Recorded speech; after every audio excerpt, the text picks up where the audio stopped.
Hola a todos, muy buenas tardes, bienvenidos a esta nueva sesión de clase. Para hoy vamos a dar continuidad a los temas del módulo uno. Vamos a empezar con los antecedentes importantes. Vamos a ver qué es eso. Pero bueno, antes de arrancar, quiero que analicemos un poquito esa imagen que vemos ahí. ¿Qué les dice esa imagen que está ahí, muchachos? Diría que es como la evolución de los sistemas como de almacenamiento, como pasando del disquete a los CDs, a la USB y a la nube, que es ya lo que ahora es OneDrive y Dropbox y todo eso. Ok, muy bien. ¿A ustedes sí les llegó a tocar los disquetes? Más o menos. A mí sí, Más o menos. De hecho, aquí a mí sí. estoy en la casa de mis papás y pues mi papá siempre estuvo muy con el tema de los computadores, a pesar pues de las épocas que le tocaron y aquí creo que debe tener unos cuantos disquetes todavía, pero creo que no, creo que ya bueno, creo que ya no están. Pero bueno, los disquetes, yo creo que no les tocaron a ustedes, no creo que les haya tocado a ustedes, o pues de pronto estaban en casa, de pronto estaban por ahí, pero no fueron útiles para ustedes, no lo creo. Ustedes ya son de la época del CD. No, por el espacio que tenían. El espacio que tenía no tenía ni 3 megas de espacio, imagínense. O sea que no les cabe una foto que toman hoy en día desde el celular, en un disquete de estos. Y en esos disquetes se guardaban videojuegos. Sí, se guardaban videojuegos. Unos videojuegos que Sí, obviamente, sí, ahí cabía un videojuego de Pixel de los de 8 había el bits. Doom, Cabía el Doom, el por Doom. ejemplo. Sí, correcto. Bueno, aunque podías guardar en 2 o 3 disquetes, porque tú podías guardar en un disquete y tenías que meter varios hasta, Ajá. hasta cargarlo. Eso también llegó a pasar con los CDs, ¿no? Los CDs tú metías un CD, luego otro. A mí me pasó alguna vez para instalar, creo que los Sims de hace mucho tiempo, venía como en 6 CDs, había que instalar uno por uno, para poder tener los Sims con todas las extensiones. Hay un juego de Play 2 que tiene tres CDs en una sola caja. No me acuerdo cuál era. Pero vas jugando y en algún momento te pide que metas el CD, ¿cierto? Sí, Ok, sí, sí, esa también se utilizaba mucho. Evidentemente lo que vemos aquí es una imagen que nos relaciona con la evolución en la transportabilidad de los archivos, como lo decía el compañero de forma muy acertada, y es como para hacer un poquito como esa retrospectiva y reflexionar, ¿no? Cada vez el formato permite almacenar más, soluciona los problemas que tenía el otro, pero a su vez más adelante sale uno que encuentra los problemas que se tienen y por ahí vamos. Entonces, ¿cuál era el problema? El problema de los disquetes. Primero, no tenía mucha pues, capacidad de almacenamiento. Segundo, pues eran varias partes, entonces se podía dañar, entonces tenía un metalito arriba y se dañaba. Y de hecho que habían unos disquetes más viejos que eran como una especie eran como una pizza de esas flexibles. O sea, era grande y parecía como un LP de los de música. Y luego vino el CD, ¿ya? El Compact Disc, donde era algo pues líquido y demás, una tecnología líquida que almacenaba pues, wow, lo de muchos disquetes más, porque la capacidad que tiene un CD era como de unos 700 megas, ¿no? Casi llegando a la giga. Y luego vino pues el formato Blu-ray, ¿no? Que tiene pues ya una capacidad más grande. De hecho, los videojuegos ya de última generación se manejaban por el Blu-ray. Y pues bueno, poco a poco se han dado cuenta que esa tendencia va desapareciendo, ¿no? Ya los computadores que ustedes compran ahora no tienen unidades de CD, ya las consolas en algún momento van a dejar de tenerlas porque ya no es un formato tan, tan conveniente de trabajar, ¿cierto? Porque pues se necesita quemar. Uno tenía que tener un quemador para poder guardar información en un CD. En mi época, cuando yo estaba en el colegio, había un amigo o dos que tenían quemador de DVD y eran los más famosos del colegio, porque pues podían, sí, entonces se quemaba música, ¿no? Los CDs de música era lo que más se distribuía en ese entonces, y los juegos de PlayStation 1, que Sí, sí creo que los utilizaban también para hacer réplicas. El PlayStation 1 fue y el PlayStation 2 con el tema de la piratería. Wow, son eran consolas que, mejor dicho, uno tenía una consola y tenía 300 videojuegos, porque eran muy económicos y fue precisamente porque se podían copiar fácilmente. Pero el problema del CD, ¿cuál era? Que primero el quemador, ¿cierto? Había que tener el quemador y bueno, todas esas cosas. Segundo, eran muy delicados. Si se dañaba, se rayaba, hasta ahí llegaba. Entonces luego llegó la memoria USB, que ya pues era básicamente como tener tu disco duro en miniatura, donde podías almacenar mucha información, o sea, mucho más de lo que podías tener con el CD, ¿ya? Porque con el CD teníamos, como les decía, 700 megas, ya con la memoria USB. Yo recuerdo haber tenido una memoria USB donde podía guardar, bueno, de hecho no sé por qué guardaba menos capacidad que la del CD, pero bueno, ganaba el hecho de que era más pequeña y que la podías guardar en tu bolsillo, mientras que con el CD no, el CD se te podía dañar si no estaba en la cajita. Y bueno, y luego llegó la memoria USB, pero ¿qué problemas tiene la memoria USB? Que no está diseñada o sea, la memoria USB fue diseñada para transportar, no para almacenar. ¿Y saben por qué? Porque eh, si tú guardabas información importante en una memoria USB, se te pierde y hasta ahí llegó, ¿cierto? Entonces se te perdía y ya perdías toda la información. Entonces, luego vino la nube, ¿ya? El cloud, donde puedes estar en cualquier lado, en cualquier lugar, sin memoria. Yo llevo 3 4 años más trabajando sin memorias USB. Todo lo manejo en la nube. Ya utilizando plataformas como OneDrive, te lo dijeron, como Dropbox, como Drive, que es la que tenemos en la universidad. Entonces yo puedo en cualquier momento, eh, eh, por ahí dicen, por lo que es la... Estoy leyendo algunos comentarios, pero bueno, están muy técnicos, muchachos, muy, muy técnicos. Entonces, exactamente, digamos que es una de las nuevas ventajas. Digamos que la desventaja que tiene hoy en día la nube, pues es que tienes que tener conectividad a Internet, ¿ya? Entonces, si no tenemos Internet, ahí vienen los problemas. Pero ya, digamos que con seguridad ese problema se va a solucionar. Por un lado, o que la tecnología no dependa de todo por el Internet, o que el Internet definitivamente ya cada vez esté en más lugares, que es algo que está sucediendo. Bueno, entonces, en ese orden de ideas, muchachos, ahora sí alisten Google, si quieren de pronto explorar en muchos de estos puntos. Vamos a hacer un viaje en el pasado. Bueno, esto parece como una sesión de, no sé, eso son de que vamos a hacer un viaje en el pasado, cierren los ojos, imagínense que están en 1945. Aquí quiero preguntarles a ustedes qué piensan que estaba pasando en el mundo en 1945, por esos años, o qué episodio importante así como que podemos traer aquí a relacionar. 1945. La Segunda Guerra Mundial. Ajá, ok, muy bien. Sí, en ese entonces la Segunda Guerra Mundial fue, ahí es donde me tienen que ayudar, ¿no? Me tienen que ayudar en algunos datos. Empezó en el 39 y terminó precisamente en el 45. El 39 y terminó en el 45. 45, 45, entonces viene una etapa de posguerra, ¿cierto? Siempre que termina un conflicto, viene una etapa de posconflicto. Ustedes han vivido aquí en Colombia precisamente después de la firma del proceso de paz, que se suponía era como la bandera de la gloria. Luego viene una etapa post que, como pueden ver, todavía está Sí, post-conflicto. Entonces, pero en- en sí terminó el 2 de septiembre del 45. del 45, muy bien, exacto. Entonces, miren que curiosamente, a partir de ese momento viene una época, si hablamos de la posguerra, que se llamó la famosa Guerra Fría o algo así, ¿cierto? Que era como como una guerra, pero como de la inteligencia, de cómo se iba a reestructurar el nuevo orden mundial y demás.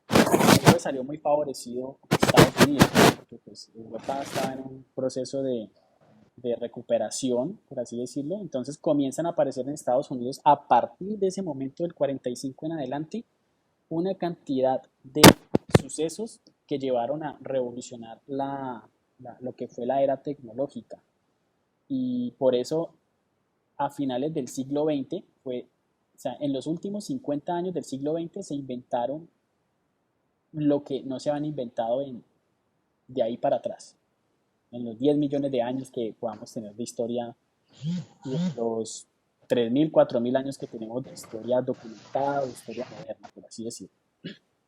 Entonces aparece en el 45 un personaje, un estadounidense que se llama Vannevar Bush, diseñó una máquina llamada Memex.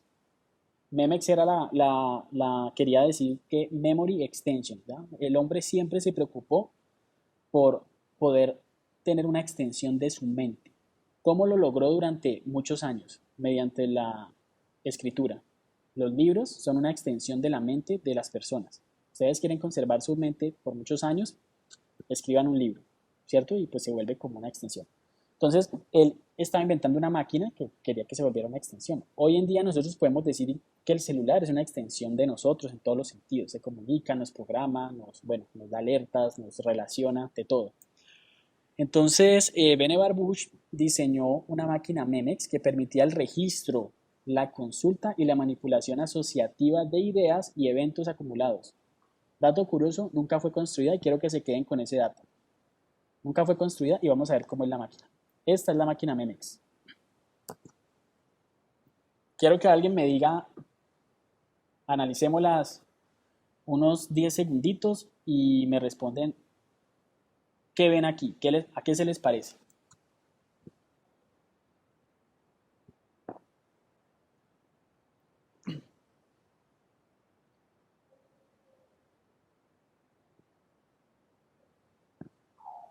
¿Algún problema con algún micrófono? No lo he notado.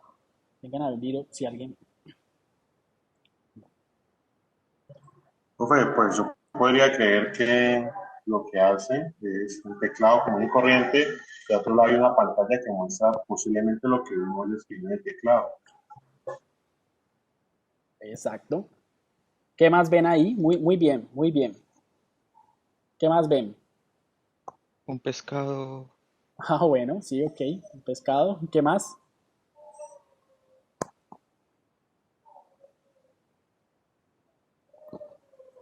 Una máquina entera que hace todo el proceso abajo.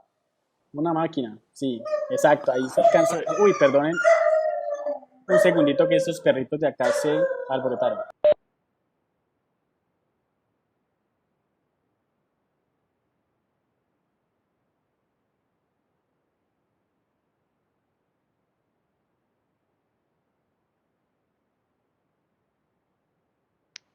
Se fue el profe.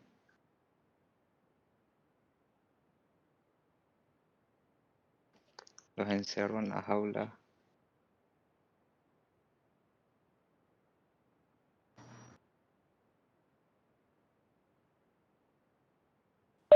Bueno, nuevamente aquí con ustedes. Listo, entonces me dijeron, ¿qué dice por acá? Maltrato. No, era que los perros están en pues hay una puerta que los retiene, entonces comienzan a chillar para que los dejen salir, entonces ya les abrieron la puerta. Eso no hay problema. No hay maltrato animal, sino que son un poquito mimados, entonces hacen un poquito de bulla nada más, y son tres perritos. Bueno, entonces chicos, esta máquina que ustedes ven aquí, que Memex, ¿cierto? Aquí lo que dijo, creo que fue... Aquí, mira acá. A ver, participantes. No aparezcan aquí. Profe, creo entender otra cosa. Posiblemente lo que hace esa máquina es hacer una imagen y dejarla permanente y volver a poner otro recuadro para volver a sacar así otra imagen así. Exacto. Miren lo que decía acá en la definición de Vannevar Bush. Permitía el registro, la consulta y la manipulación asociativa de las ideas y eventos acumulados. Pueden googlearla, yo no me estoy inventando esto. Memex y van a aparecer Vannevar Bush. Nunca fue construida, pero miren que este señor en el 45 estaba diseñando, tenía en sus planos cómo construir una computadora en el 45. Esto es una computadora.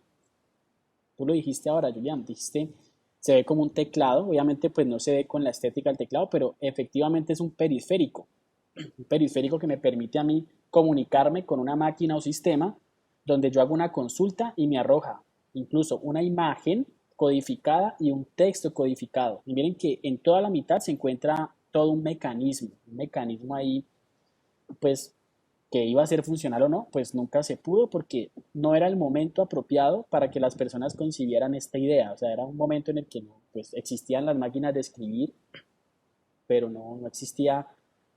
Miren que incluso aparecen unos display, ¿no? Donde está el pescado y donde está una palabra, una frase. Entonces era una forma de almacenar información, de alguna forma tenía que ser codificada para que cuando yo la consulta me aparezca esa respuesta. Entonces era una idea totalmente revolucionaria y repito, es el concepto de la computadora personal que ocurrió 40 años después, por allá en los 80. Entonces continuemos. En 1965, o sea, 20 años después de esa idea loca de Vannevar Bush, Ted Nelson tomó esas ideas de Vannevar Bush y crea un proyecto que se llama Xanadu, donde se propone el concepto de hipertexto. ¿Qué es el hipertexto? El hipertexto es cuando nosotros tenemos pues un párrafo, por ejemplo, y una palabra del párrafo tiene una vinculación o se vuelve botón y me lleva a otro texto. Esto es el hipertexto. O sea, como lo que se hace con Wikipedia o lo que se hace en Internet, ¿cierto? Que ustedes están leyendo algo y alguien pone por ahí en una palabra, están hablando no sé de qué, del próximo partido de yo no sé quién y luego dice el Real Madrid y cuando das clic en Real Madrid te enlaza a la página del Real Madrid, por ejemplo. Eso es el texto a eso se le denomina hipertexto o hypertext. De hecho, cuando ustedes buscan en Internet, han notado que lo primero que aparece en una URL es el HTTP. Ese HTTP, quiero que busquen qué significa el HTTP. Búsquenlo a ver qué dice, cómo, esas siglas a qué corresponden. A ver, Google. Significa protocolo de transferencia de hipertexto. Oh, ok, muy bien. Protocolo de transferencia de hypertext, ¿cierto? Hypertext Protocol Transfer, ¿cierto? Viene siendo entonces por eso el HTTP, Hypertext Protocol, HTTP, ¿no? Protocolo de transferencia. Entonces miren que hasta hoy seguimos trabajando con ese protocolo de hipertexto, que ya lógicamente no es simplemente texto, pero las primeras páginas web eran de hipertexto. De hecho, si ustedes buscan en Google, si no estoy equivocado, pueden buscar la primera página web de la historia y todavía está montada tal cual como es. Y es un textico ahí, tiene algo, pues, eso lo han consultado ahí, pues, lo han mantenido como, pues, para dejar ese registro histórico. Pero si buscan la primera página de internet, todavía está disponible en toda la historia.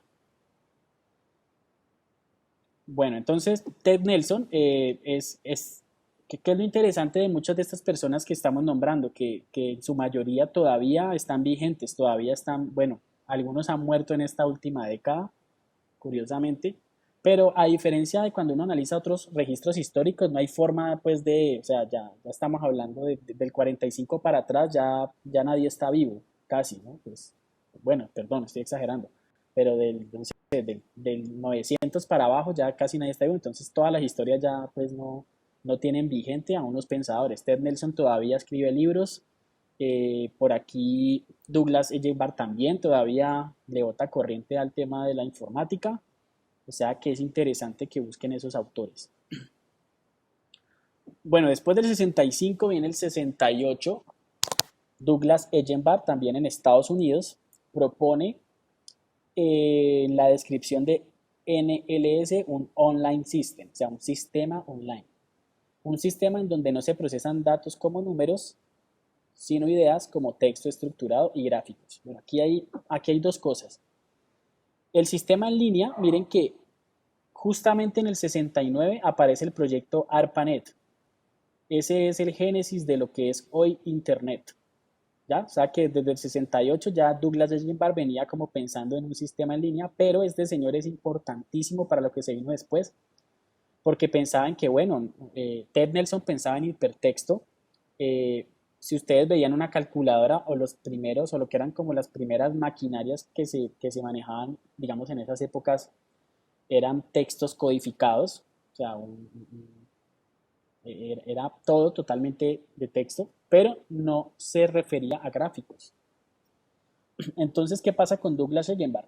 Prácticamente es como, viene siendo como el papá o el padre de lo que hoy en día es la usabilidad o la facilidad de entender las plataformas o comunicarse con la máquina mediante un lenguaje que podamos comprender, basado en texto y en imagen. Este señor inventó el mouse. Si lo buscan también en internet, se van a encontrar que él se inventó el mouse. Inventar el mouse fue un avance significativo entre la comunicación hombre-máquina. ¿Cómo se comunicaba antes el hombre con máquina? Tenías que ser un programador, tenías que ser una persona que entendiera la codificación para poder, pues, digamos, como descubrir o trabajar en esa rama.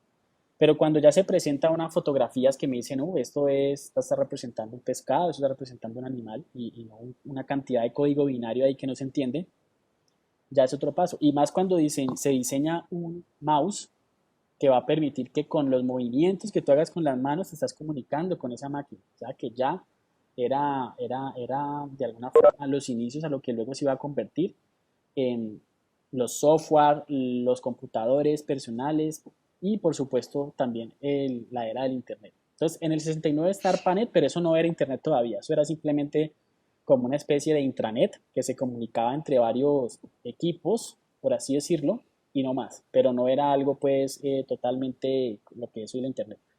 Le tomó al internet probablemente casi 20 años más en ser lo que hoy en día es, ¿no? O más o menos en los 90, ¿no? En los 90 es cuando vino el tema del internet que llegó como a los hogares más o menos. Pues estoy hablando de los países de primer mundo. Acá en Colombia y demás, pues siempre se tomaba un poquito más de tiempo. Entonces en el 69 aparece ARPANET y ahí pues ya tocaría revisar otra línea de tiempo que es la del internet, ¿ya? Pero no nos vamos a ir por ese lado, sino que nos vamos a ir también por el lado de la multimedia. En el 82, y exacto, eran muy costosas para esa época. Bueno, voy a leer algunos comentarios. Sí, por lo que veo, entiendo, los computadores solo los podían adquirir empresas antes y eran unas máquinas gigantes, gigantes y hacían lo que hace hoy una calculadora. Wow, miren, Dios, ¿qué mandaron ahí? ¿Qué mandó por ahí Juan Camilo? Está mandando los códigos que mandaba, lo que no quería Ellenberg. Eso era lo que no quería Ellenberg, o sea, quería era convertir en gráfico, o sea, el Ellenberg, perdón, me enredo un poquito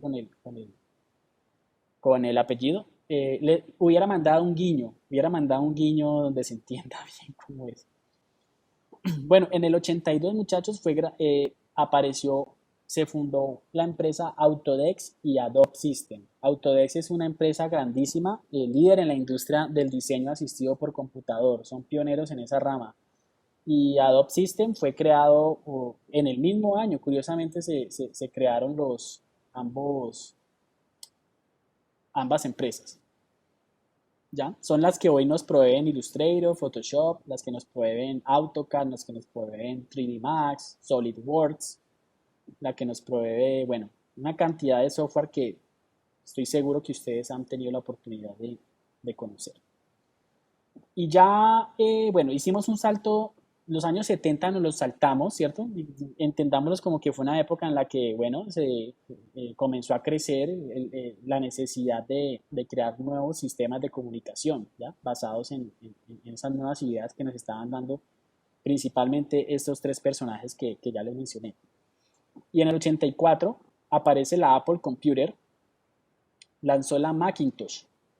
Miren que no estoy diciendo que estos sean como los hitos, aquí no estoy colocando por ejemplo a IBM, que fueron los que inventaron la computadora personal, pero sí estamos colocando a Apple Computer porque Apple Computer sí se preocupó porque ese computador realmente fuera personal y se preocupó por las interfaces. ¿Y por la interfaz gráfica? Exacto, sí, correcto. Tú lo has dicho.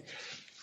se interesó por la interfaz gráfica porque al final nosotros necesitamos que el usuario interprete muy bien el lenguaje que nos presenta la máquina. Si no lo hacemos bien, no va a funcionar, ¿vale? Entonces, eso fue, digamos, como un gran aporte por parte de la Apple Computer. Eh, Miren lo que dice. La primera computadora con amplias capacidades de reproducción de sonidos y ambientes propicios para el diseño gráfico y la edición. O sea que le estaba entregando al mundo un computador que podía llegar a cualquier persona y desde ahí cualquier persona comenzaba a crear contenidos gráficos, comenzaba a crear contenidos, pues a empezar a que lo que antes era análogo pasara ya a la computadora, a lo digital. Entonces ahí se vino los primeros videojuegos, comenzaron a aparecer los primeros diseñadores de videojuegos en los años 80, 84, 85, comienza a aparecer. eh, eh, Les recomiendo una serie en Netflix que se llama, ¿se la han visto? De los videojuegos. Ya les digo cómo se llama. Es así, esa va a ser una tarea. Empiecen a ver esa serie. Black Mirror, no creo. No, no, no, no, no, no, no, no, no. Es una serie que se llama, No, no, no, no. ya les digo cómo se llama. Creo que es High Score. Sí, sí, High School. Esa es, muchachos. Les voy a escribir por aquí. Primer tarea transversal de la clase.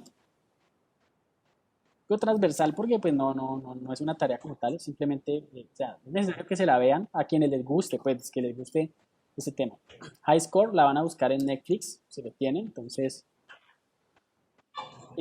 a partir de los 80 empiezan a aparecer los primeros juegos. De hecho, el primero era Space Invaders. ¿Saben cuál es Space Invaders? De las navecitas que tira balitas o Sí, fuego. sí, sí, sí, sí, sí.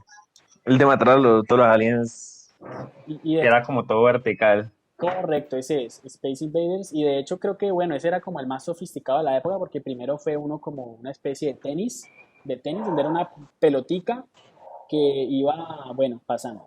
Eso, pues, no se los pongo aquí en imágenes, muchachos, porque pues ustedes lo pueden ir buscando y me van ayudando a propósito.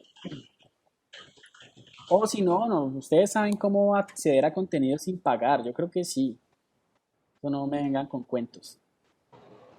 Bueno, muchachos, tenemos entonces en el 84 ya esos computadores llegaron a personas muy creativas que diseñaron muchos videojuegos.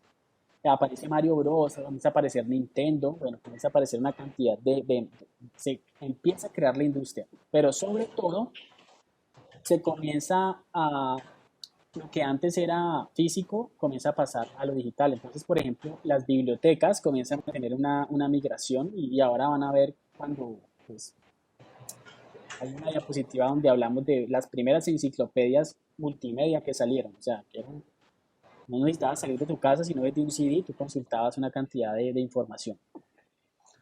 Bueno, en el 87 el ambiente interactivo inició su desarrollo con las nuevas tecnologías de comunicación y la información, muy concretamente en el ámbito de los videojuegos, lo que les estaba diciendo. O sea, la industria de los videojuegos a partir del 84 se van a encontrar con que casi todos los títulos que ustedes conocen de los juegos antiguos, los tipo arcade, están en esas fechas, desde el 84 hasta el 92, 93, y comenzaron a salir las consolas que procesaban pues ya mejor los gráficos. Y miren lo que pasa en el 88. La Philips, miren que estoy mostrando algunas empresas aquí, ¿no? Autodesk, Adobe System, Apple Computer y Philips. Philips desarrolla la tecnología del disco compacto, una propuesta para desarrollar una serie de publicaciones sobre productos y diseños interactivos. ¿Ok? Entonces, ¿por qué Philips es importante y por qué está aquí? Porque el disco compacto o el compact disc facilitó la distribución de los contenidos de forma masiva. Entonces, vuelvo y repito, las enciclopedias multimedia llegaron a casa, la música, la industria de la música fue distribuida de forma masiva porque era más fácil producir, o sea, se producía en cantidad los CDs que los antiguos acetatos. Entonces era una producción en cadena que era mucho más rápida y permitía que llegara a todas las casas y se distribuyeran los archivos, además porque ya tenía un almacenamiento grande, ¿no? Estábamos hablando de 700 megas y eso era suficiente para esa época. Y ya en el 92, la tecnología multimedia toma auge y crece exponencialmente. Bueno, a partir del 92 ya viene todo lo que estamos viviendo hoy de forma exponencial. ¿Qué quiere decir la palabra exponencial? Yo creo que ustedes deben saberlo, ¿no? Que cada año se multiplica al cuadrado lo que pasa. Entonces, por eso el mundo, lo que estamos viendo nosotros ahora, todos los años hay cambios significativos y cada vez ese proceso es más lento, ¿no? Entran nuevas tecnologías y demás. Hasta ahora no hemos vivido un proceso de retroceso. Eso cada vez es más y más, se va evolucionando mucho más.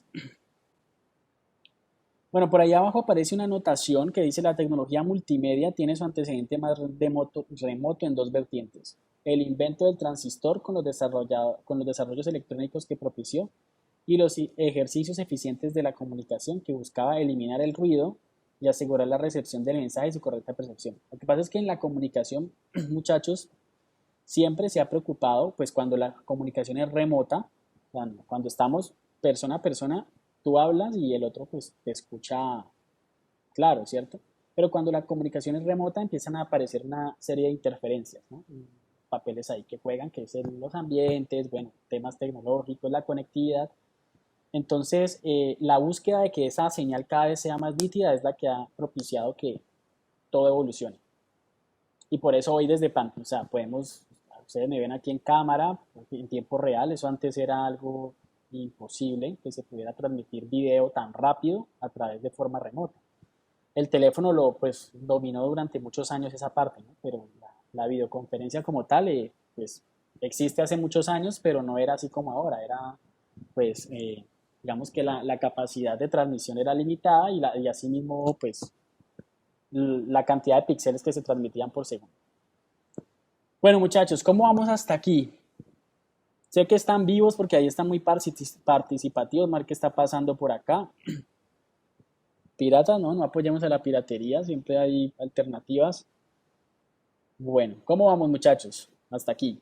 Pues, profe, la verdad, interesante como todo el recorrido que se le ha hecho, pues, como mirando que no todo fue como tan fácil, inclusive desde el principio, y creer que uno ahorita tiene máquinas tan compactas que hacen tantas cosas, es como uno decir como que, uy, y esto qué, y eso cómo se logra así, y por qué, inclusive yo soy una persona que soy muy curiosa y siempre me tomó la tarea también de investigar eso, cómo fue no sé, la primera memoria tal, el primer computador que hizo esto, la primera persona que jugó esto, o cosas así. Muy bien. Y también hay que tener muy claro que no necesariamente la historia cuenta pues lo que realmente pasó, ¿no? Dicen que muchas veces las ideas no nacen o sea, probablemente Apple Computer, no sé, estoy suponiendo, pues no fue el primero que hizo eso, probablemente lo hizo otro, pero al final las cosas son del quien las hace, ¿no? Yo puedo tener una muy buena idea, pero si no la ejecuto, al final el que se lleva el crédito es quien la hace, ¿no? Entonces, al final estos son como los que se encargaron de hacer las cosas. Así, si ustedes, lo digo porque pueden buscar bibliografía y se van a encontrar con que, wow, ¿no? Resulta que el primer computador lo diseñaron acá en Jamundí o algo así. Resulta que, pues, bueno, probablemente sí, pero eh, no fue el que se encargó de llevar a cabo esa idea a la industria. Entonces eso también es un aprendizaje. Hay muy buenas ideas siempre. O sea, ustedes pueden tener una muy buena idea en este momento que puede revolucionar el mundo, pero si eso no se encargan de llevarlo a cabo y que se desarrolle, al final lo hace otro y ese es el que queda en el libro, ese es el que queda con el premio Nobel de la Paz. Bueno, perdón con ese tema, ¿no? No es que me interesen esos temas políticos. Pero bueno, algo para ustedes aquí, bueno, miren que en el 92 ustedes, bueno, creo que ya estaban naciendo ustedes, ¿cierto? En los años 92 probablemente. Ustedes son como de los 90. Yo soy del 86, o sea que yo vengo como desde cuando la Apple estaba, o sea, cuando yo estaba naciendo ya la Apple existía, el Macintosh. Entonces ustedes ya pues vienen desde el 92, de pronto, ¿cierto? Un poquito más. 99, ¿no? Sí, ustedes son como pueden ser hasta el 2000. Ustedes son más del 2000, muchachos, ¿cierto? Sí, profe, del 2002. Wow, no, entonces imagínense, en el 92 ustedes no estaban en planes. No, ya son millennials, no. Creo que yo todavía soy millennial. Ustedes ya son otra categoría. Esperen a que salga a ver qué categoría son ustedes. Sí, son del 2000, imagínense. No, ustedes todavía están lejos, muchachos. Hay muchas, estamos todavía, wow, estamos lejos. Pero bueno, ya vamos a llegar a la época moderna. Bueno, vamos a irnos ahora en unos episodios que no están lineal. O sea, miren que del 92, que estábamos hablando de la industria del computador, vamos ahora al 55 nuevamente. Bueno, entonces aquí aparece, miren lo que aparece en el 95. Lo voy a leer textualmente como aparece ahí, quiero que miren la imagen y se lo imaginen. Semi-Automatic Ground Environment, ¿cierto? Con esa SAGE, ¿cierto? Procesaba, esto era un operador ambiental que sería empleado durante la Guerra Fría, ¿ya? O sea, después del 45, después de toda esa revolución que hubo en Europa y en el mundo, ¿no? El propósito de este sistema era expandir la defensa aérea de Estados Unidos utilizando la tecnología de radares desarrollada por el MIT durante la Segunda Guerra Mundial. Este procesaba datos de radar y otras informaciones de localizaciones de objetos y se mostraba a través de una pantalla. O sea, lo más cercano a las computadoras en ese entonces se remonta a esta época, ¿ya? En el 55, y no era más que la necesidad de hacer un control aéreo, ¿no? De esta empresa del Departamento de Análisis de Aviación de los Estados Unidos. Se me olvida ahorita aquí las siglas, pero ellos fueron los que se encargaron de esa parte, y por medio del radar básicamente es que comienzan a aparecer las primeras pantallas que van a brindar una información a quien las maneja o a un humano, por así decirlo, ¿ya? Entonces, ese como dato importante. Luego en el 62, unos prácticamente 8 años después, aparece Ivan Sutherland, que desarrolla el sistema Sketchpad, que básicamente ahí aparece como una AMAN Machine Graphical Communication System, que es como una máquina humana para la comunicación, ¿cierto? Un sistema de comunicación gráfico. Miren la imagen, pueden buscar, hay un video en YouTube donde aparece el mismo Ivan Sutherland explicando cómo funciona esta máquina, pero a simple vista, ¿qué pueden suponer ustedes? ¿Qué ven ahí, muchachos? Parece como de dibujo, no. ¿Cómo? ¿No escucho? Parece como de dibujo. ¿Cierto? Hay como un tema de dibujo. Pues, ¿qué pasa? Diseñador gráfico. Bueno, sí, pues sí. Lo que pasa es que, mire, ya existe un dispositivo donde puedes graficar. ¿Y qué está utilizando? Está utilizando un lápiz, ¿cierto? O una especie de lápiz que está conectado y puedes modificar los gráficos. Interesante, si ven el video aparece él explicando que, bueno, tú vas marcando nodos, o sea que ya empieza a aparecer los primeros sistemas de graficación vectorial, ¿ya? Los vectores son operaciones matemáticas en X y Y, que pues te marcan las coordenadas pues, bueno, de los formatos, ¿ya? Un cuadrado está formado por 4 vectores, un rectángulo, perdón, o un cuadrado, ¿sí? Está formado por 4 vectores y cada vector tiene una información en X y Y. Entonces, esa es la forma en la que uno pues crea gráficos, incluso hasta el día de hoy. Entonces, con punzaditas podías crear gráficos. Entonces, ya estamos hablando de que aquí tenía un computador, ¿cierto? Muy parecido ya. De hecho, miren el teclado, se parece como al del Memex, ¿no? Al que estaba diseñado en Memex en el 45, 20 años más atrás. Y sobre todo el periférico, o sea, más allá que un mouse, estamos hablando de que vas tocando la pantalla, es una pantalla táctil. ¿Qué demonios es esto en el 62? ¿Ya? La pantalla táctil en los celulares vino a aparecer hace como, ¿qué? Unos 12 años o 13, ¿no? Los primeros smartphones. Y en los años 80, recuerden que en el 82, pues, nace Autodesk y nace Adobe, ¿cierto? Que son empresas que se encargaron de realizar software de diseño asistido por computador. Pero aquí quiero marcar un hito importante con AutoCAD. AutoCAD es uno de los primeros programas que se utilizó para el dibujo en ingeniería, para el diseño en ingeniería. O sea, toda la planimetría eh, de los diseños, los blueprints y todo, pues que antes se hacía por medio de la manual. Ya los ingenieros antes pues utilizaban una cantidad de herramientas de dibujo que pudieron pues ya sistematizar por medio de la computadora, ¿no? Pero repito, era todavía muy demasiado técnico y tenían que pues basarse en programación. Entonces, cómo se dibujaba en esa época? Ustedes tenían que dar las coordenadas de cada punto, ¿ya? O sea, si van a hacer un rectángulo a la izquierda, entonces tenían que decirle en X vale el plano cartesiano, ¿no?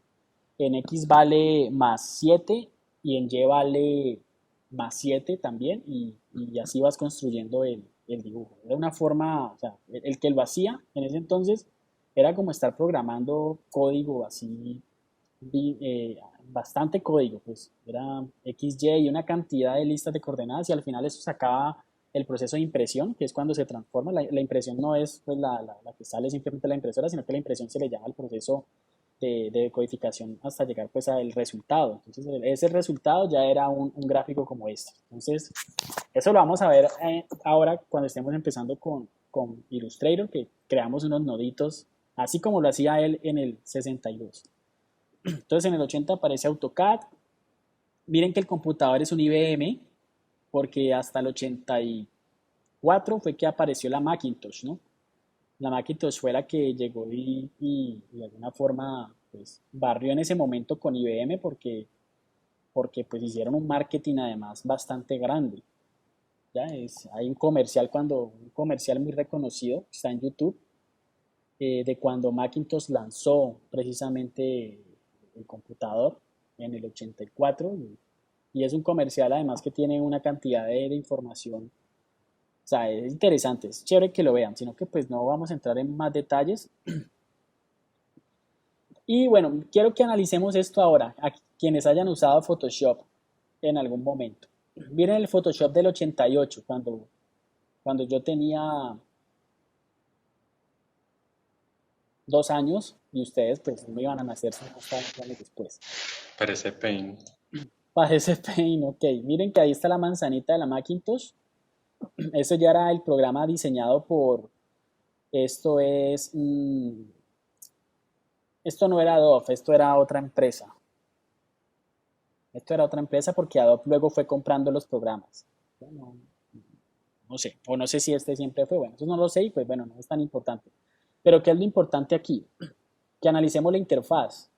Miren que ya los programas, los graficadores ya no eran con tanto código, sino que ya tenían una interfaz gráfica que era fácil de entender. Entonces, el dibujante, ¿qué necesitaba antes? Las manos, necesitaba el botecito de pintura, necesitaba el pincel, necesitaba el lápiz, ¿cierto? El dedito, miren que ahí está el dedito, pero miren lo que yo les puedo decir ahora. Hasta hoy en día, yo considero que estas son las herramientas básicas de Photoshop hoy en día. Y son las mismas.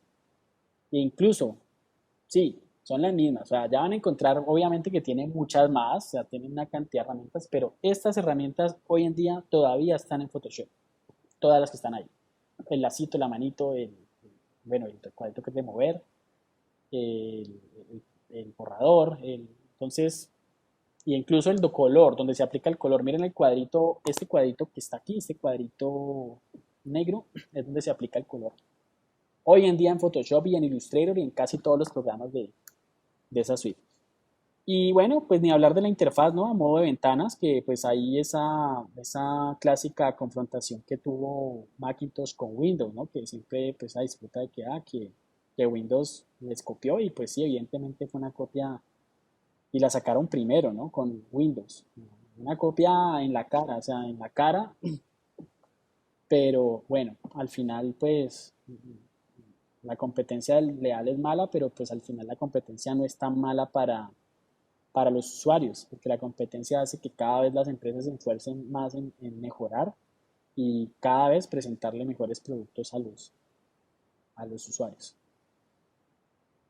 Bueno, entonces es un pantallazo del Photoshop del 88, simplemente quería como aludir a eso, que pues, sí, se ve se ve arcaico y todo, pero tiene mucho todavía de la esencia de lo que hoy en día tiene la interfaz. ¿Ya? Obviamente estamos hablando de la funcionalidad, ¿no? Si nos vamos a la parte gráfica, las sombras, que la calidad del icono y todo lo demás, pues por supuesto, esto es del 88. Y bueno, aquí retomamos donde quedamos por acá en el 92 y ocurren una cantidad, digamos, salen al mercado unos productos que revolucionaron la industria.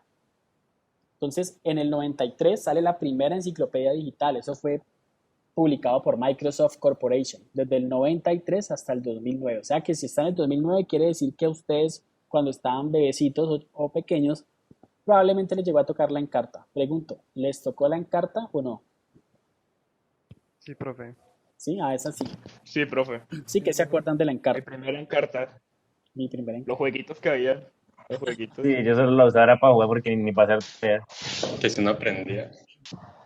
Exacto. Bueno, lo que pasa es que la Encarta era, miren que si hablamos hoy en día, la Encarta de hoy en día viene siendo como la Wikipedia. El concepto que tiene Wikipedia hoy en día es muy parecido a lo que tiene la Encarta.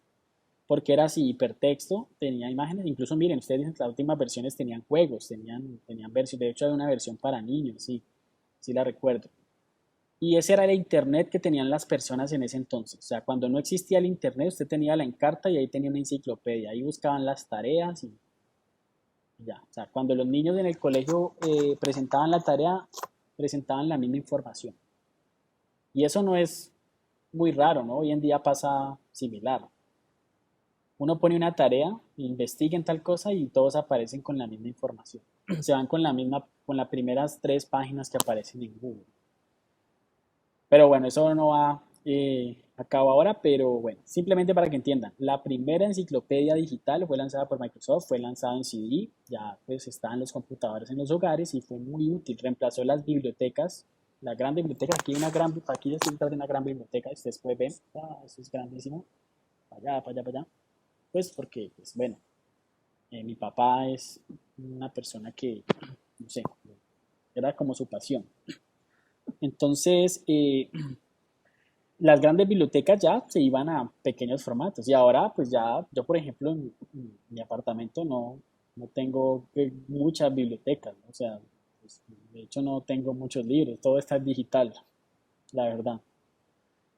Y bueno, en el 96 comienzan a aparecer productos como este. En el 96 ustedes tampoco existían, pero esto fue un aparatico que se llamaba Tamagotchi. Si alguna vez lo han escuchado o es nuevo para ustedes. No es Sí, profe, uno lo dejaba morir. sí, profe.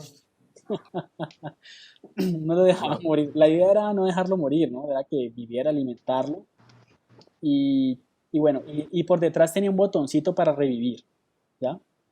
Ya, para que no. Lo digo porque a veces, ay, profe, ¿cómo es así? Se podía revivir. Yo pensé que se moría y siempre tenía que comprar otro. Bueno, pero aquí, ¿por qué pongo digamos, como este acercamiento muy interesante por esa empresa japonesa llamada Bandai? Bandai es una empresa grande en la parte de juguetería del Japón. Porque miren que ya estamos hablando de una mascota virtual, la primer mascota virtual, o sea, algo que yo considero que hoy en día es algo que, pues, como que está un poquito desaprovechado, ¿no? Deberían haber más mascotas virtuales hoy en día, ¿no? Pues digo, ¿no? Comentario ahí. Pero bueno, es básicamente que le entregaron al usuario o a la gente un dispositivo en el cual había una interacción directa entre el hombre y la máquina. Estamos hablando del 96, cuando muy seguramente no en todos los hogares existía un computador. Y en el 99 ya empiezan a aparecer las primeras consolas pues, que tenían como unas funcionalidades más allá de lo que siempre se manejaba. Por aquí pregunta, ¿alguien hablaba de animación por acá? Juan Pablo. Hola, Juan Pablo, ¿algo pasaba con la animación? ¿No, profe? Un comentario viejo ya. Bueno. Ah, bueno, listo, no hay problema. Recuerden, muchachos, prendan micrófono o dejen el comentario completo y lo ponemos aquí en discusión. Chévere, me gusta que estén así participativos y que estén buscando mucho en Google, mirando las cosas. Bueno, en el 99, miren lo que aparece Dreamcast. Y miren lo que dice aquí. Fue la última consola hecha por Sega. Se destacó por su excelente soporte para jugar en línea contra otras personas. Tras no conseguir los resultados esperados, la compañía decidió dedicarse exclusivamente a la producción de juegos. Pero miren que tenía, bueno, su propia consola. Pero ¿qué pasó? En el 99, miren que ya tenían una consola que permitía jugar remotamente. O sea, lo que hace hoy pues las consolas de última generación. Pero le pasó como a Memex, ¿no? Como a Bene Barbus con Memex, que lo lanzó en un momento en el que la gente no iba a aceptar eso, ¿no? Y eso es algo que pasa mucho en la industria. Lanzan productos que no son aceptados por el mercado y años más adelante, muchos años después, otra empresa los lanza cuando ya es el momento apropiado. Y resulta que en ese entonces, pues, lo más seguro es que las personas pues no le sacaron provecho a eso de jugar en línea porque la conexión a internet no era masiva. En el 2000 aparece la PlayStation 2. Hasta hoy en día creo que sigue manteniendo el siguiente récord. Es la consola de videojuegos más vendida de la historia, con más de 150 millones de unidades. Es compatible con, bueno, eso ya es otra cosa, pero hasta hoy en día sigue teniendo ese récord. Si pueden sacar información de algún lugar y decir lo contrario, les agradecería. Pero fue una consola que fue la más vendida en toda la historia. O sea, se distribuyó en todas partes, y en gran parte fue por el acierto que tenía el CD, ¿no? El CD. Y, ¿por qué no? Yo creería que la piratería también, ¿no? Sigue en el top 1, correcto, sí. Entonces, miren que es una revolución todavía. Dejó de ser producida cuando salió la Play 4. PlayStation 2, ok, sí. Muy bien. Bueno, y abajito aparecen ya como otros dispositivos, pues que no son, digamos, netamente tecnológicos, pero los pongo aquí porque son dispositivos multimedia, ¿ya? Miren que la multimedia también se emplea en los libros, ¿no? Los libros de pronto didácticos, con imágenes, con sonido. Eso ya se ve mucho en la industria de los videojuegos. Yo creo que ustedes pueden dar fe de eso, ¿no? Ya hay muñecos que tienen la intervención de sonido y muchas otras funcionalidades. Y el Viewmaster, es este que está aquí, el Viewmaster era un aparatico, era el abuelo del Oculus, ¿no? Tú te lo ponías aquí y esos circulitos que están allá, ese no creo que ustedes hayan visto un Viewmaster, y si lo han visto, debe estar así como lleno de matas y todo invadido por la naturaleza, así tipo The Last of Us o algo así por el estilo. Entonces, ese Viewmaster eran esas rueditas que se las metían aquí y te proyectaba por capas historias, ¿no? Habían películas, sobre todo películas de dibujos animados. Las películas de Disney estaban en esas versiones. Entonces, El Rey León, Tarzán,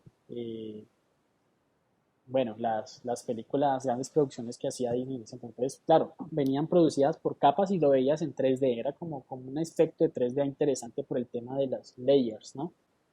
Capa sobre capa. Listo, muchachos, vamos a ver qué sigue por acá. Bueno, vamos a hablar un poquito de la evolución también, específicamente en la parte gráfica. Entonces, así como alguien me dijo una reflexión sobre la primera imagen que vimos, que era la evolución del almacenamiento, ¿qué ven aquí? ¿Qué ven aquí en este momento, en esta imagen? Los escucho.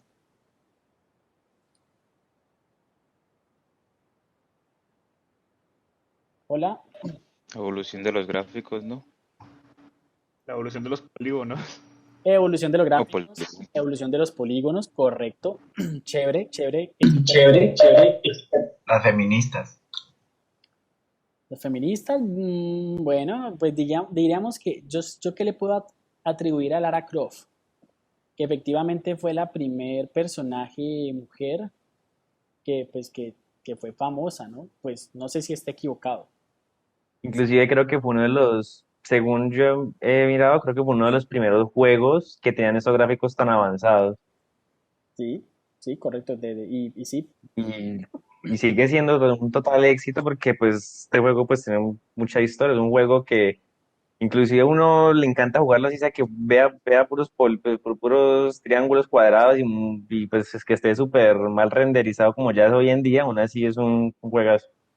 sí, ese juego fue o sea, fue muy importante para la industria de los videojuegos. Ya salió para consolas PlayStation 1, para PC, por supuesto. Y bueno, fue un juego muy famoso, sobre todo en España, ¿ya? Y España fue como el principal proveedor para Latinoamérica por el tema de las traducciones y todo eso para acá, para Latinoamérica, España. Entonces lo que pasaba en España era lo que venía a hacer ruido por acá, ¿ya? Porque pues todo lo que estaba en Estados Unidos tenía que ir primero para allá y luego o sea, no había como esa industria de traducción y todo eso, bueno. Pero sí, me gusta todo lo que dicen. Los polígonos, vamos a ver si hay algún comentario acá en el chat con respecto a eso. Total. Ok, pero bueno, es interesante si ustedes en algún momento llegan a jugar esos juegos. Vean, yo les voy a ser sincero.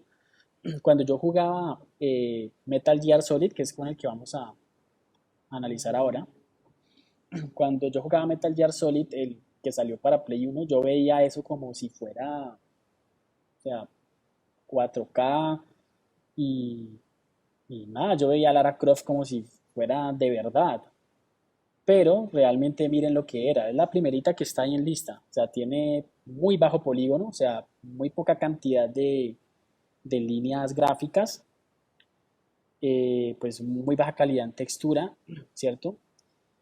Pero era revolución. El hecho de tu ver ya los jueguitos en 360 era realmente una revolución. Eso viene desde el Mario 64, Golden Knight. Golden Knight fue una revolución. Busquen en YouTube Golden Knight, de hecho quiero buscarlo aquí en este momento, saltarme acá.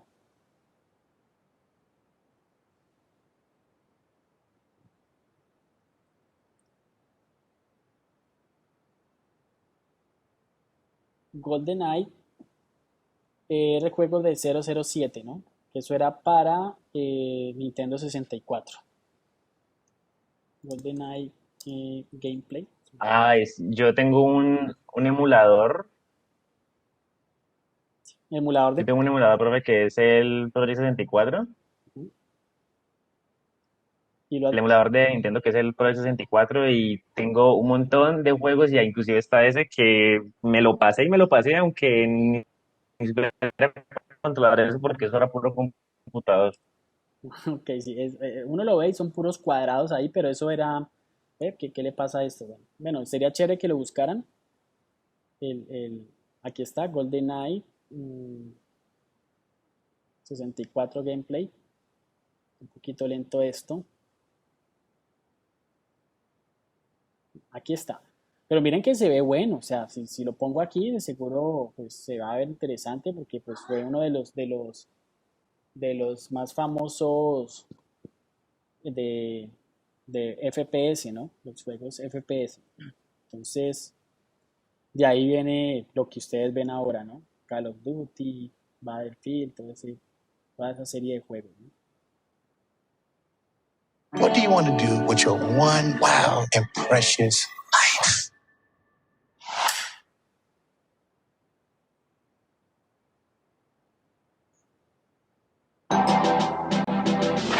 Simplemente unas cuantas imágenes, voy a apagar el sonido, pues para irles hablando un poco sobre esto.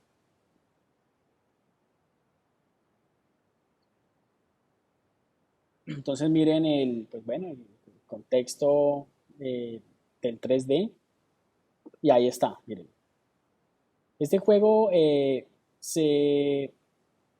lo que ya, no sé si ustedes, hay un término coloquial que se llama los poseteaderos, que eran lugares donde pues los muchachos iban a jugar en estas consolas, ¿no? Donde estaban las consolas, eso creo que dejó de existir, ¿no? Los poseteaderos. Era un nombre extraño, pero así les decían, ¿no? No, profe, todavía hay una aquí en la ¿Sí? 66. ¿Existen? Ese como que siempre ha existido, creo. ¿Cómo se llama? ¿No? ¿No saben? Bueno, yo me acuerdo que en las épocas por allá de rato había uno que se llamaba Arena, otro que se llamaba yo no sé qué, y pues ahí van los muchachos a jugar. Este juego GoldenEye era, sí, era multijugador, multiplayer, entonces jugaban cuatro, hasta cuatro podían estar en el mismo escenario, ahí dándose bala. Entonces era como uno de los precursores de los juegos que se juegan en línea, ¿no? Se juegan en línea y podemos competir con personas desde cualquier lugar del mundo. Entonces era de la misma consola, entonces el mismo televisor incluso, y se jugaba y era pues una experiencia de entretenimiento bastante interesante. Y miren los gráficos, wow, eran súper entendibles. De hecho, ya viéndolo aquí no se ve nada mal, se ve muy bien. Bueno, dejemos hasta ahí, continuemos acá. Entonces, miren que el ser humano está de alguna forma diseñado para entender el mundo según, pues, no sé, sus conocimientos previos. Los juegos de Space Invaders, el del 80 y pico, que era de los primeros juegos que lo diseñó japonés, mírense, High Score, como les puse ahí en el chat, es muy buena esa serie, esa sí quiero aquí hacer como un paréntesis también, vamos a ver, High Score.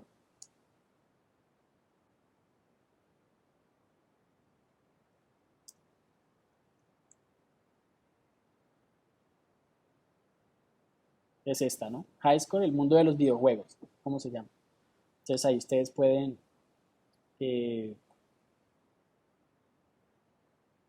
para que se vayan como con la imagen, ¿no? Con la imagen de cuál es la que yo les hablo, para que miren, es muy interesante porque también tocan unos temas muy interesantes a nivel de mercado, ¿no? A nivel de, bueno, porque los juegos no es solamente que sean atractivos y de todo eso, sino que le gusten a la gente y que el mercado los acepte.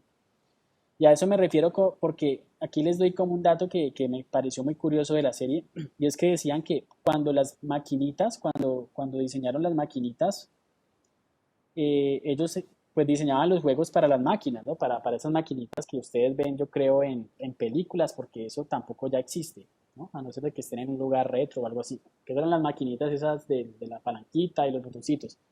Los juegos, pues los diseñaban con un nivel de dificultad estándar. Entonces, ¿qué pasaba? Llegaba un man que ya se volvía el pro en el juego y se pasaba horas y horas en la máquina y pues eso al final no es rentable. Lo que querían era que la persona metiera moneditas y jugara. Entonces los juegos los comenzaron pues a aparecer la dificultad, ¿no? Los niveles de dificultad, que pasabas una vez y luego el juego, así fuera el mismo juego, pero se te iba a presentar, o sea, si fuera el mismo nivel, se te iba a presentar con un nivel de dificultad mayor, para que cada vez las personas duraran menos tiempo en el juego y metieran la monedita. Ese negocio se les acabó cuando llegaron las consolas a las casas.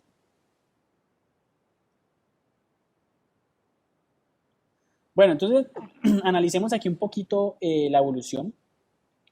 Les hablaba ahorita del Space Invaders porque en su momento Space Invaders la gente se imaginaba el juego como si estuvieran en una nave espacial disparándole a los extraterrestres. Si ustedes ven ese juego, esos son 3 cuadraditos negros y ya, perdón, 3 cuadraditos blancos sobre fondo negro y listo, ahí está, ¿no?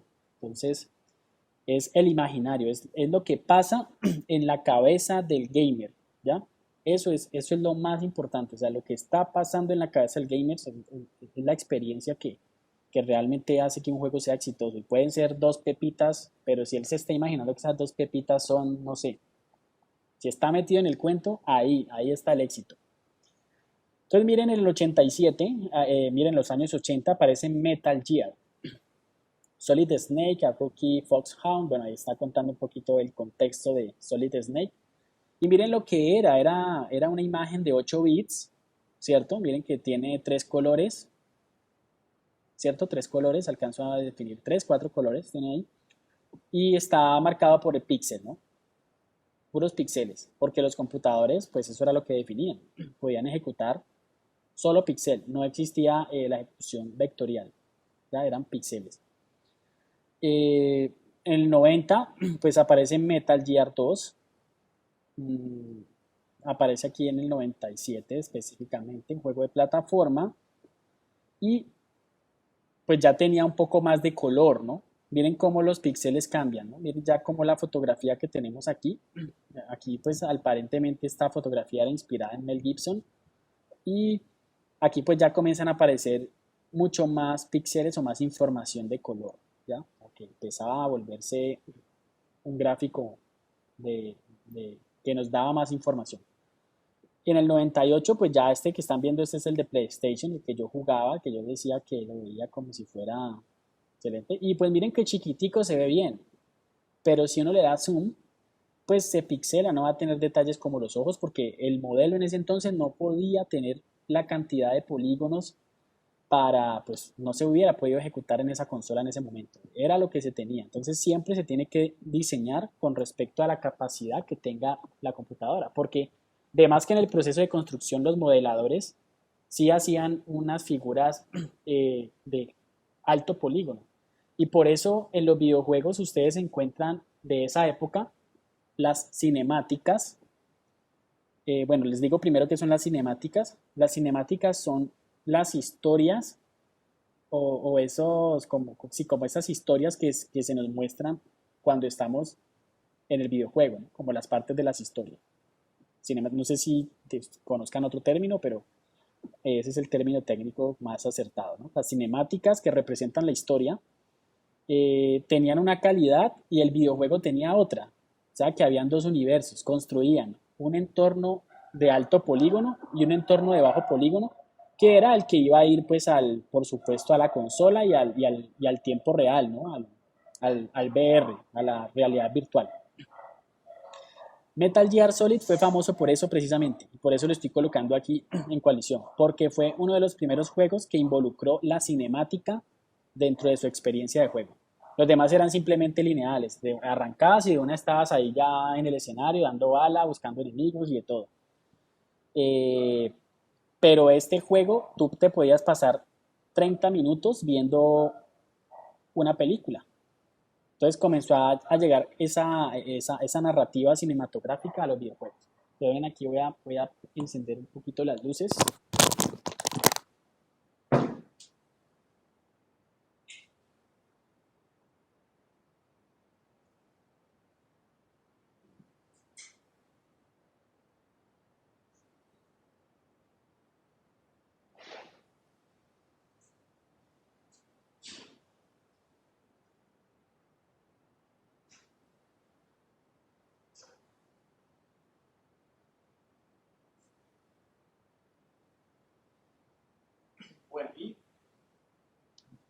Bueno, también aproveché y fui por un vaso de agua.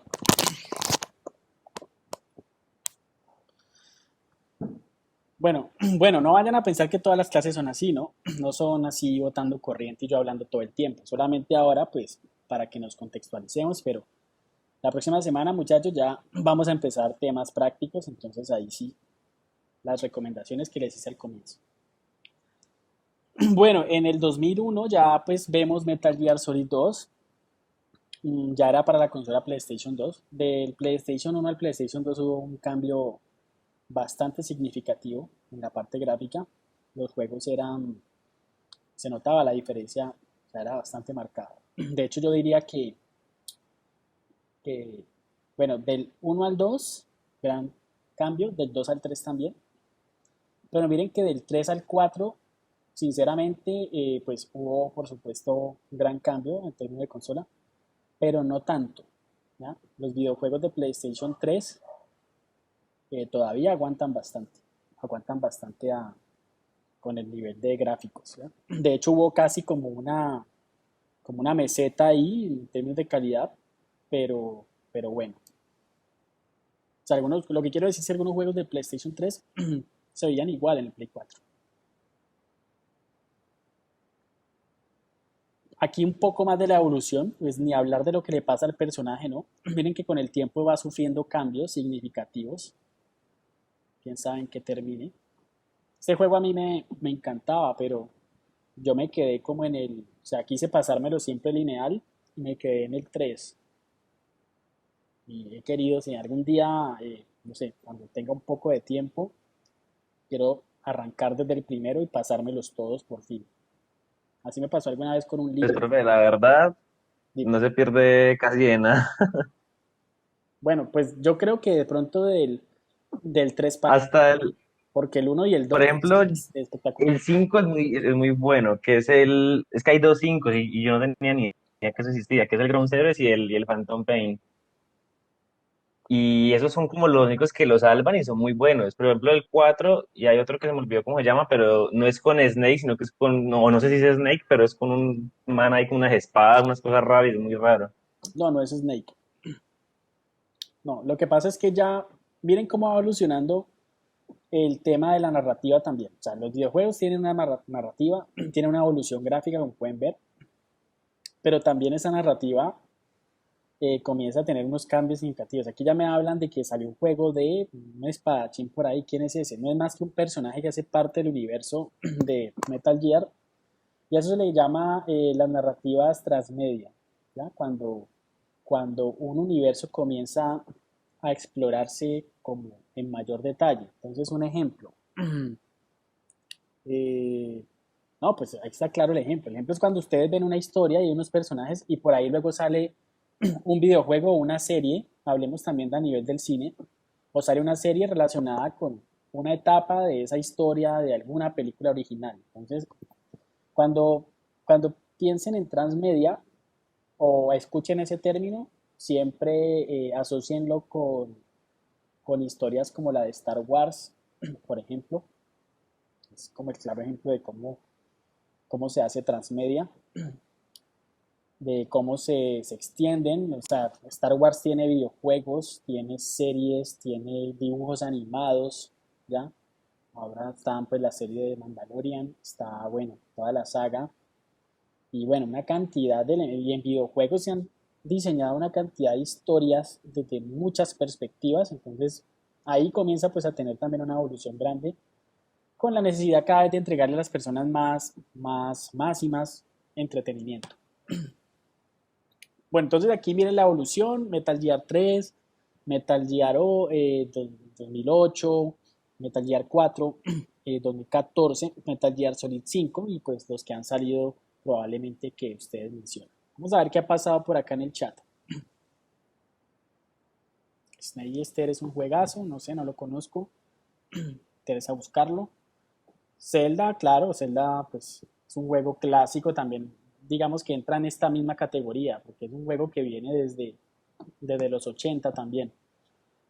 Ya muchos, Mario Bros. Mario Bros es un icono importante con el tema también incluso de transmedia. Y bueno, ya pasando entonces un poco ese contexto relacionado con la evolución gráfica, que pues siempre está asociada a lo que tienen los usuarios hoy en día, o sea que uno se diseñan cosas que los usuarios pueden consumir. Entonces, si tiene una consola PlayStation 5, pues ya los juegos de última generación van a estar eh, formateados para que funcionen en las capacidades que les da la consola. Bueno, aquí vamos también a un hito súper importante, súper importante. En 1972, en los años 70, por allá en los años que nos saltamos en la línea de tiempo inicial, que qué estaba pasando, pues bueno, ¿qué estaba pasando en los 70? Una gran revolución de los gráficos por computador, que permearon en todas partes, en el cine sobre todo, ¿no? Entonces, miren, en el 72 aparece la primera animación por computadora. Eh, Era un cortometraje, pero el cortometraje simplemente era una mano, producido por Edwin Catmull y Fred Park. Edwin Catmull eh, fue director durante muchos años de Pixar, o sea, fue no director, fue co-creador de Pixar, de hecho. ¿Ya? Es una persona muy importante en la industria de los gráficos por computador. De hecho, hay plugins para 3D que tienen su nombre, se llaman Catmull plugin, por ejemplo. Hay un libro muy recomendado de él que se llama Creatividad S.A., Creativity Inc. se llama, yo les recomiendo, lo voy a escribir por aquí, creo que puedo estar equivocado en el nombre, no, okay, yo me lo leí y habla mucho sobre cómo se trabaja en Pixar, cómo hacen ellos para diseñar y para crear esas historias tan magníficas que hacen. Se llama Ed Catmull Y el libro se llama Creativity Inc. Para que lo googleen. ¿Listo? Si lo pueden comprar, excelente. Chévere también tener una biblioteca relacionada con esos temas. Para que conozcan de primera mano lo que hace un gerente de una de las empresas líderes en la industria del entretenimiento. Y de las tecnologías gráficas, por supuesto, ¿no? Bueno, entonces miremos el video. Simplemente es pues, sin sonido, lo voy a colocar incluso. Tiene que ver con sonido de fondo, pero quiero que vean la primera animación realizada por computadora. Eso fue expuesto en una convención muy reconocida a nivel mundial que se llama SIGGRAPH en Canadá y también se hace en San Francisco. Se lo voy a apagar digamos, la musiquita para irles contando algunas cosas. Miren cómo hizo él el modelo. Hizo una representación de la mano en arcilla y esa mano en arcilla trazó unas líneas, ¿ya? Unas líneas donde iba colocando pues unas anotaciones, unos números.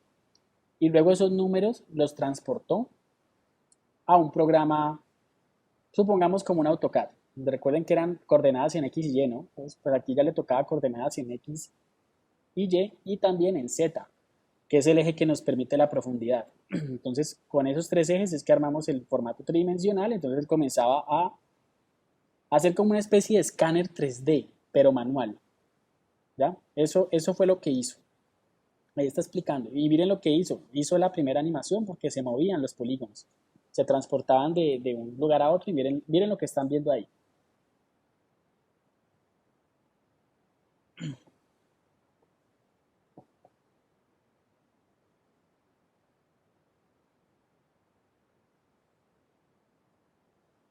Lo primero es una representación en wireframe, cuando no se ve la representación sólida. Y aquí se está viendo la representación sólida. Entonces miren que ya es una mano, pues en ese entonces era algo totalmente impresionante que pudieran ver eso, ¿no? Que eso fuera realizado 100% por un computador. Y no por una cámara de video, lógicamente, pues utilizando lo que es un maniquí o una mano.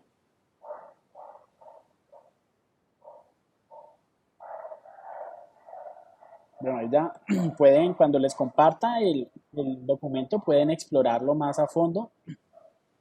Pero eso pasó en el 72, imagínense, en el 72 no existía pues nada de lo que conocemos hoy en día.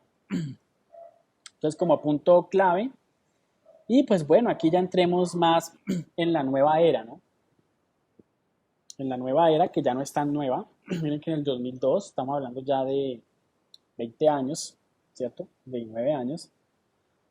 Comienzan a aparecer, esta es la línea de tiempo de las plataformas sociales más populares.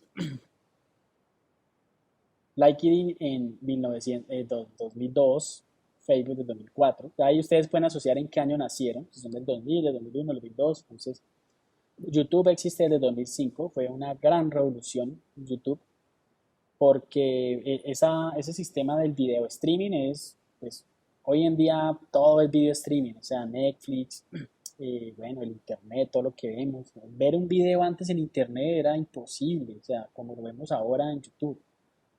Eso tocaba horas y horas de descarga. Cuando uno descargaba un video de YouTube, eso se utilizaban unos programas rarísimos que por cada descarga de un video se te instalaban 10 virus. Una cosa loquísima.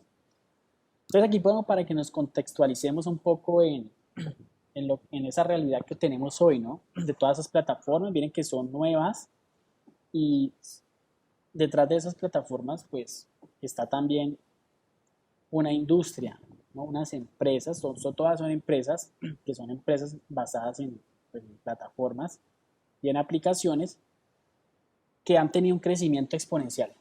Exponencial es porque son millonarias y hay una cantidad de usuarios ahí en esos, digamos, como dentro de sus comunidades, y en muy poco tiempo, o sea, 20 años es un tiempo demasiado corto para tener, digamos, como esos impactos que han logrado lo que antes tomaba, o sea, 20 años tomaba antes entre que el que diseñó el mouse tomara las ideas de por allá de Memex y hiciera algo prácticamente similar. Pero bueno. Y bueno, pues aquí en esta línea de tiempo, como ven, de las ultimitas está Instagram y Pinterest, ¿no? Son como las de las nuevas, ya no tan nuevas, que ya tienen ya más de 10 años. Bueno, aquí ya nos falta poco, ya pues vamos terminando. Sí, nos falta ya poquito aquí. Apenas vamos bien de tiempo.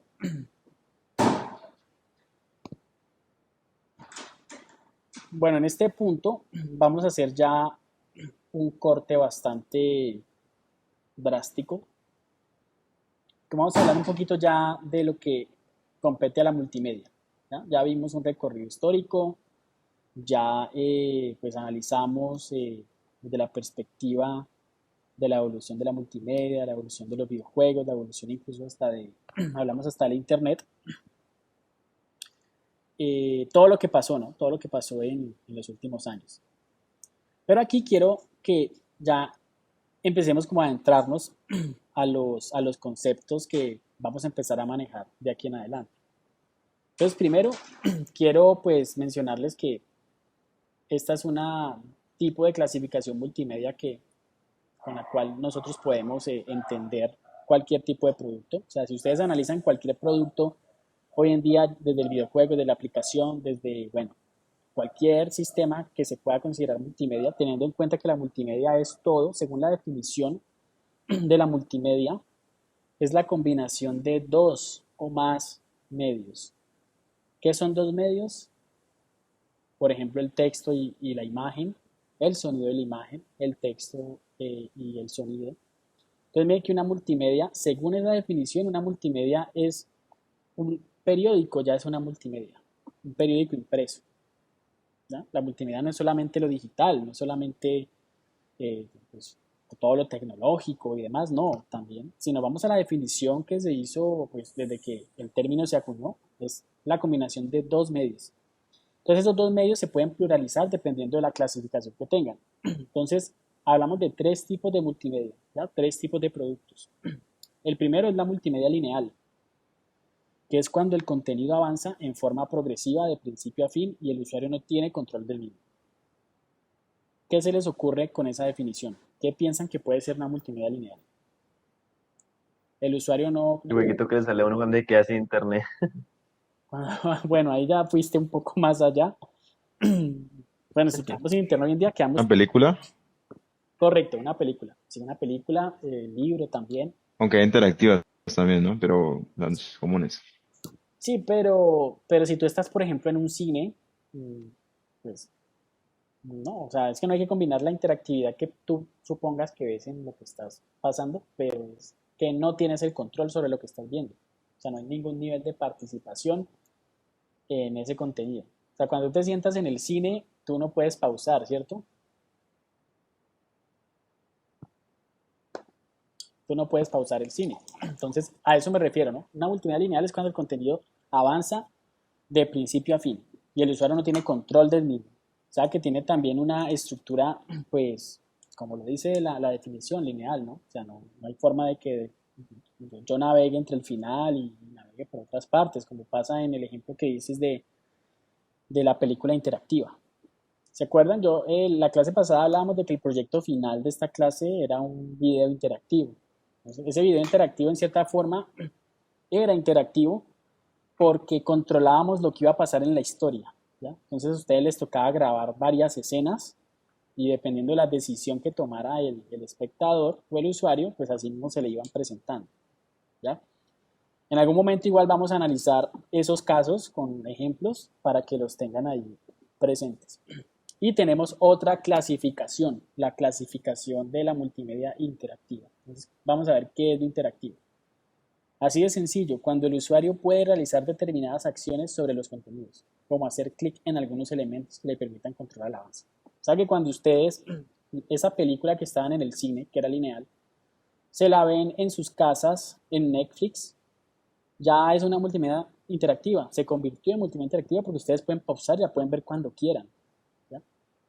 Otro ejemplo de multimedia lineal, la televisión convencional. La parrilla ustedes no tienen ningún control sobre ello. Ya cuando tenemos un decodificador o lo demás que podemos controlar el tiempo, ya hablamos de que tenemos un nivel de interacción distinto, ¿no? Y la tercera, que es la hipermedia. Hoy en día todos los contenidos, la mayoría, están en esta categoría, en la hipermedia. Los videojuegos son hipermedia. Sí, los videojuegos son hipermedia, el internet es hipermedia, ¿ya? Y bueno, sobran muchos otros ejemplos que podemos tener de pronto con aplicaciones que tienen, bueno, una cantidad de funcionalidades y además de conexiones. Entonces, la hipermedia es cuando se combina la multimedia con el hipertexto, pues esa es como la definición clásica, es decir, cuando se le permite al usuario tener mayor control del contenido mediante el uso de botones, textos, imágenes y otros objetos. Entonces, el internet, las páginas web que tienen contenido, que tienen video, que tienen texto, son consideradas multimedia. Cuando navegas desde un video hacia otro lugar, también es hipermedia. Los videojuegos, cuando estás en realidad virtual, ¿cierto? En realidad virtual, estamos hablando de la máxima expresión de la hipermedia. Entonces, por eso el mejor ejemplo para cuando hablamos de intermedia son los videojuegos, porque se conjugan ahí interacción, gráficos, sonidos, conexiones, navegación. Bueno, listo. Por aquí, bueno, este último comentario era mío. Bueno, los veo muy calladitos. ¿Cómo vamos, muchachos? ¿Están claros estas tres clasificaciones de multimedia? ¿O tenemos alguna duda? Todo claro, profe. Muy bien, entonces es muy básico. Se van a encontrar probablemente, si buscamos unas bibliografías, con que hay manes que pueden centrarse en sacarle más categorías a cada una o incluso se inventan otras y demás, pero al final los tres grandes grupos son estos, ¿ya?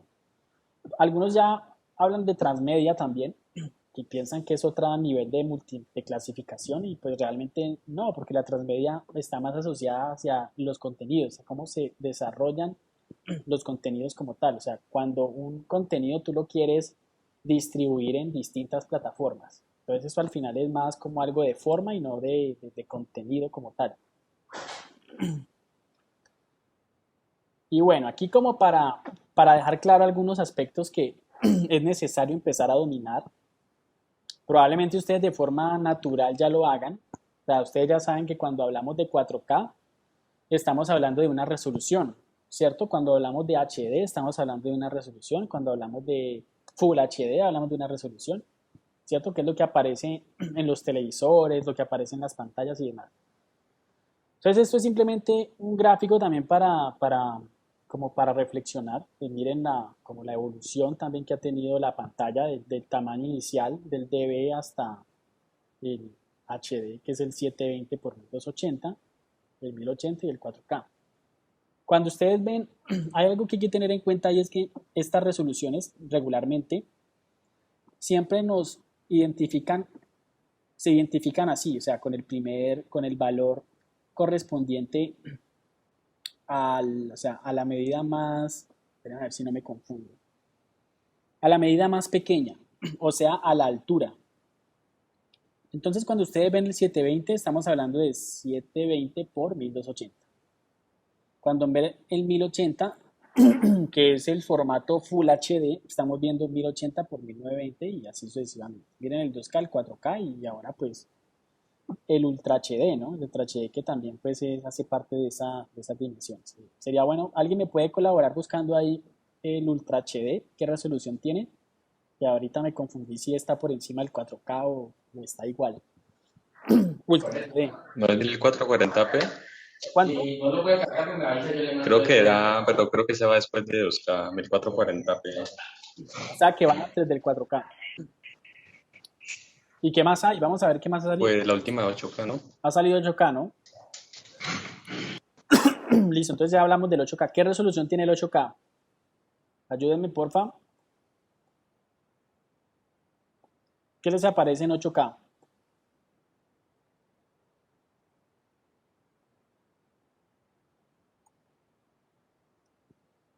Hola.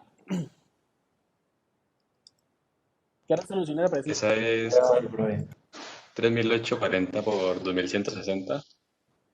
Por Creo que es. ¿2000 qué? 160. Listo, bueno. Gracias por el dato. Entonces, efectivamente es una resolución ya mayor.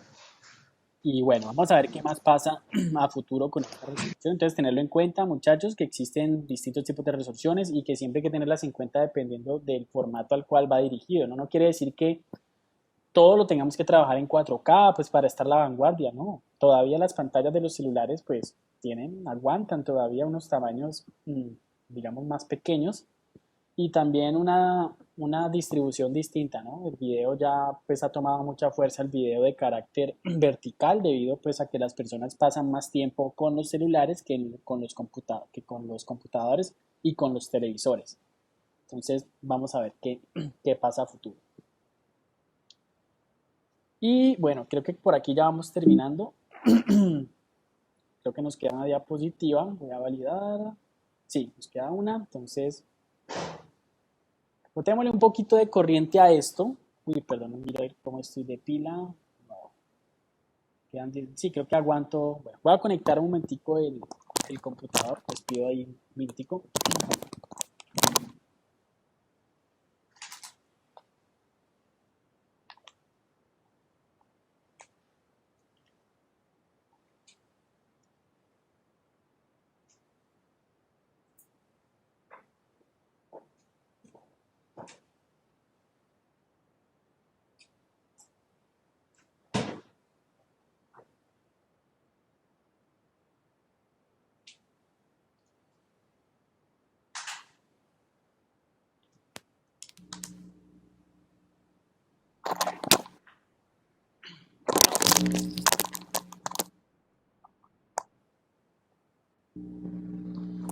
Bueno, analicemos un momentico esta imagen.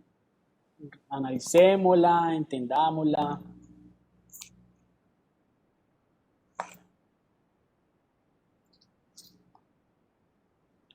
Que con esto cerramos el día de hoy, pero ya es la apertura a la temática de la próxima clase. Bueno, primero, para... Perdón. Existen dos modalidades de color que se manejan en los computadores o en las pantallas. RGB y CMYK. ¿Las conocían? Creo que me responden. Sí, profe. Sí. ¿Sí? Hola, RGB. Y saben por si acaso, yo sé que las han escuchado porque de pronto por ahí ven algo, esto dice RGB, esto dice CMYK, pero ¿saben qué pasa? ¿A qué corresponden? ¿Saben qué es Pues RGB? donde tengo entendido, el RGB es como o sea, todas las combinaciones de colores que se pueden manejar con la combinación del rojo, el verde y el azul, y que son todos colores como que se sobreponen y son los que tienen los monitores y todo eso. Y el CMYK creo que es como más los colores que tienen las cosas más gráficas como los pósters o que son como todo lo que es tipografía, creo. Ok, listo. En la primera estás muy acertado. Efectivamente, todas las combinaciones que pueden llegar con RGB. Vamos a ver si aquí en el chat pasó algo. Primarios, sí, todos son primarios, correcto. Son los colores primarios que nos permiten combinar el resto de colores, ¿cierto? Las infinitas posibilidades de color. En cuanto al CMYK, efectivamente es una codificación que maneja estos tres canales, el cian, el yellow o el amarillo y el magenta, ya que el magenta es realmente el color primario esos son los tres colores primarios. Si el rojo, yo sé que el rojo ustedes pueden pensar que es primario, pero desde primaria vivieron engañados, porque el rojo no es un color primario, es un color terciario, porque viene de la combinación de otros, ¿ya? Entonces, para reflexionar, ¿no? Un poquito. El CMYK es básicamente, pues sirve también para que estas combinaciones nos den a nosotros una representación de color de cualquier gráfico, pero la diferencia es que esta información es la que se conecta con las tintas físicas, o sea, lo que permite luego pasar al proceso de impresión. Entonces, básicamente, para que se lleven esto el día de hoy, si ustedes solo van a trabajar en pantallas, o sea, lo que están haciendo va para pantallas, el modo de color siempre debe estar en RGB, ¿cierto? Pero si lo que ustedes van a hacer va para impresión o va sí, para un entorno pues, físico que va a trascender de la pantalla, manejan CMYK. ¿Listo? Pues, simplemente eso. Nosotros vamos a estar trabajando en el curso siempre RGB porque estamos en imagen digital, ¿ya? Pero cuando hablamos ya de imagen análoga, impresiones y producción como tal, ya con maquinaria y todo eso, se maneja la codificación CMYK. Igual las pantallas y los software lo que hacen es que ellos muestran, lo que hace el CMYK es que nos representa en pantalla lo más fiel posible a lo que vamos a ver en la impresión, ¿ya? El RGB no, el RGB lo vemos bien en pantalla y si lo llegamos a imprimir tal cual, la impresora no va a reconocer muy bien, o sí lo reconoce, pero el resultado no va a ser tan parecido al que ven en pantalla. Entonces, el CMYK es un modo de color que se utiliza para que podamos previsualizar en pantalla los colores que vamos a ver en impresión. Y RGB lo que hace es utilizar pues, la luminosidad que tienen las pantallas para también hacer esas representaciones. Entonces, básicamente es eso, ¿no? Que el RGB juega mucho con la luminosidad para representar los colores. El CMYK entonces tiene esa codificación que luego va a ser impresa, pero que en pantalla lo podemos ver bien. Entonces, prácticamente, miren que en la imagen se alcanza a ver una diferencia entre las dos imágenes, ¿no? Sobre todo en los azules, ¿cierto? Si alcanzan a ver, esta es una imagen en RGB, esta es una imagen en CMYK. Entonces, en CMYK regularmente las representaciones tienden a ser más opacas y menos vivas. Entonces, por eso es importantísimo jugar con el RGB o trabajar con el RGB cuando estamos trabajando para pantallas, para que los tonos se vean vivos, para que se vean mucho mejor. Entonces, quiero que se lleven eso el día de hoy y que se lleven toda la reflexión que hicimos sobre la clase. Recuerden que estamos apenas en el primer módulo de clase. La próxima semana ya arrancamos con el segundo, con la introducción a la imagen digital. Vamos a hablar unos 10 minuticos de qué es la imagen digital y luego vamos a empezar a hacer reconocimiento de las herramientas de trabajo, ¿ya? Illustrator, espero que todos podamos trabajar con Illustrator. Si algo pasa, lo negociamos aquí, trabajamos con Gravity Designer o trabajamos bueno, ojalá con Gravity Designer que es en línea, ¿ya? Es esta herramienta que yo les recomendé en la clase pasada.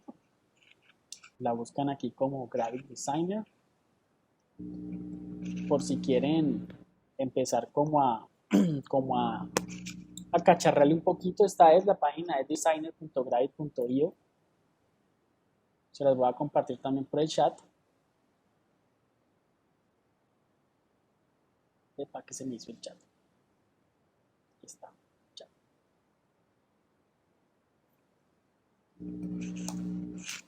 Ahí les comparto. Se loguean con una cuenta de Google normal y listo. Ahí ya van a tener como un Illustrator. Es una interfaz como Illustrator y funciona totalmente online. No necesitan instalarlo en el computador y demás. O sea que ese es como el salvavidas. Pero ya, repito, vayan trabajando pues, con el tema de instalación de Illustrator y hagan de pronto una reservación de un escritorio remoto y lo prueban a ver si tiene el programa, porque si llegan a tener algún problema con las licencias, deben notificarlo al departamento de... Ahí aparece la información, ¿ya? No tengo ahorita claro exactamente a quién le hacen la petición, o yo les puedo dar el contacto de alguno de los monitores de la universidad, porque creo que en algunos casos se necesita activar una licencia como estudiantes, porque nosotros como estudiantes tenemos acceso a las licencias en el campus, in situ, pero no virtual. Entonces ahí toca hacer como esa validación, es lo único.